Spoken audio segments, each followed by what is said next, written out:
সকাল থেকে বৃষ্টি হচ্ছে তো হচ্ছেই, থামার কোনো নামই লিচ্ছে না। তাই আমি কি করব, বৃষ্টিতে না ভিজবার মন চাইলো, কিন্তু ভিজা তো যাচ্ছে না। তাই না হাত দিয়ে বৃষ্টির পানি ধরনু। তারপর মনে হলো কি আন দিমু। মনে পড়লো ফ্রিজত না একটা ইলশা মাছ আছে। তারপর ইলশা মাছটা বাইর করে কেটে ধুয়ে পরিষ্কার করে সুন্দর করে চাকা করে চুলার উপরে একটা কড়াই দিনু। কড়াইয়ের মধ্যে খানিক পেঁয়াজ দিনু। পেঁয়াজে না আপনারা বেশি করেই দিবেন, কারণ পেঁয়াজ তরকারি দিলে তরকারি আমার কাছে স্বাদ লাগে, আপনাদের কাছে কিংকা লাগে আমি কবার পাচ্ছি না।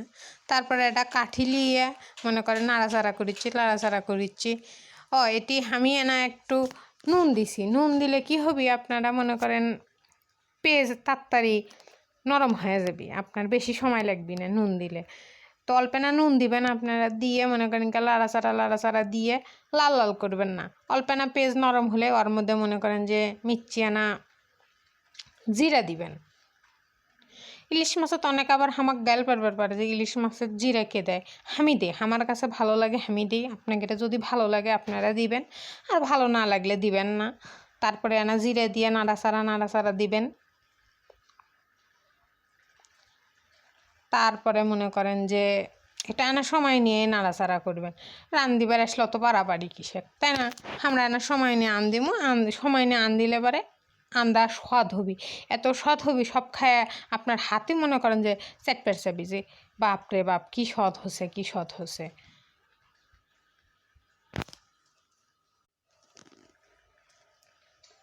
এখন মনে করেন যে অল্প না পেঁয়াজ বাটা দেওয়া লাগবে। পেঁয়াজ বাটা দিলে কি হবি, আপনার তরকারির যে ঝোল, সেই ঝোল মনে করেন যে ঘন হবি, খাইতে স্বাদ লাগবে। তা আমি মনে করেন যে 2-3 চামচ পেঁয়াজ বাটা দিছি। আপনারাও দিবেন, কম দিবেন বেশি দিবেন, আপনারা জিঙ্কা তরকারি দিবেন যে পরিমাণ সেই পরিমাণে আপনারা আন্দাজ করে দেবেন।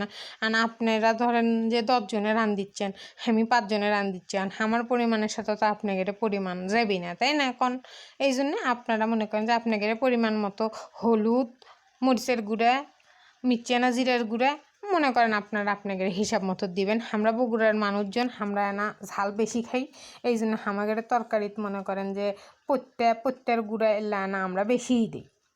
আপনারাও যদি বেশি খান তাহলে আপনারা বেশি দিবেন, কম খেলে কম দিবেন। দিয়ে মনে করেন সব মশলা একসাথে দিয়ে একটা সেই ঘুটা দিবেন। ঘুটা দিয়ে ঘুরতেই থাকবেন। মশলা মনে করেন 2-3 বার করে সুন্দর করে কষাবেন। 2-3 বার করে মশলা কষালে কি হবে, তাহলে আপনার মনে করেন যে তরকারিটা খেতে স্বাদ লাগবে। আর মাছের তরকারি আপনার যে মশলাটা, এটা 2-3 বার কষানো লাগে।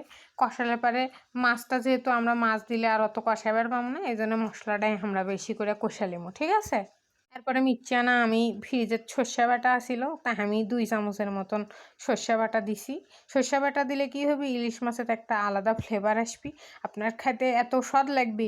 খেতে আপনি মনে করেন হাতি সেটা শেষ করে ফেলে দেবেন। এরপরে মনে করেন যে মাছগুলো এর মধ্যে দিবেন, দিয়ে একটু কষাবেন। কষায় আপনার পছন্দ মতো পানি দিবেন, যে পরিমাণ আপনি ঝোল খাবেন সেই পরিমাণ। তারপরে মনে করেন এই দেখেন নেমে ফেলে দিয়ে বাপ মাও ভাই বোন সবগুলি খাবার দিছি, সবাই খাওয়া করছে, সেই স্বাদ হচ্ছে।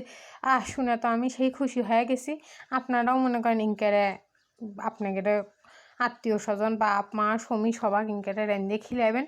যদি ভালো লাগে তাহলে আমাকে লাইক কমেন্ট শেয়ার করবেন, আর যদি খারাপ হয় তাহলে গাল পারবেন। গাল পারলে আর কি করার, কিছুই করার নেই। সবাই ভালো থাকবেন। Tata bye bye. পরের ব্লকে আবার দেখা হবে।